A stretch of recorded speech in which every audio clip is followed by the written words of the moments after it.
There is more fallout today from the Lac-Megantic train disaster. Montreal Maine and Atlantic, the rail company at the heart of the derailment and explosion, has been given creditor protection in Canada. In precarious financial shape even before this crisis, the company now says the millions in cleanup costs pushed it to the brink.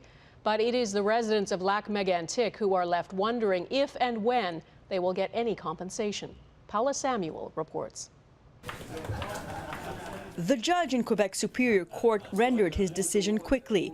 In an attempt to avoid what he called legal anarchy, he granted the embattled company's request for bankruptcy protection. And he had harsh words for Montreal Maine and Atlantic, calling the behavior of the company's directors scandalous and appalling. Still, the lawyer representing the town of Lac-Megantic said there was no other way to proceed. It's a very human and satisfactory judgment. The judge has given MMA 30 days to come back with a proposal on how it plans to deal with its liabilities and pay its creditors. But there isn't much money to go around. According to court documents, MMA Rail has just $18 million in assets in Canada and $50 to $100 million in the U.S. That's not enough to cover the estimated $200 million in cleanup costs, let alone any payouts for the many lawsuits.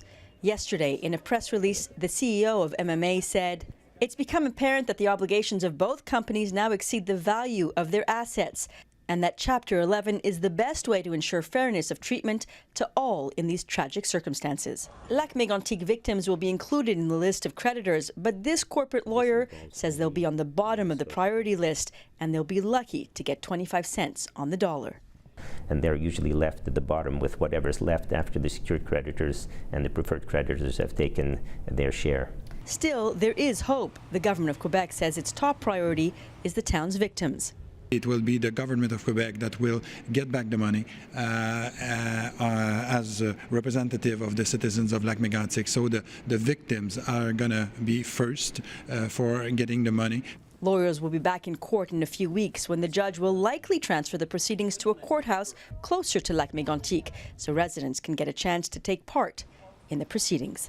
Paola Samuel, Global News, Montreal.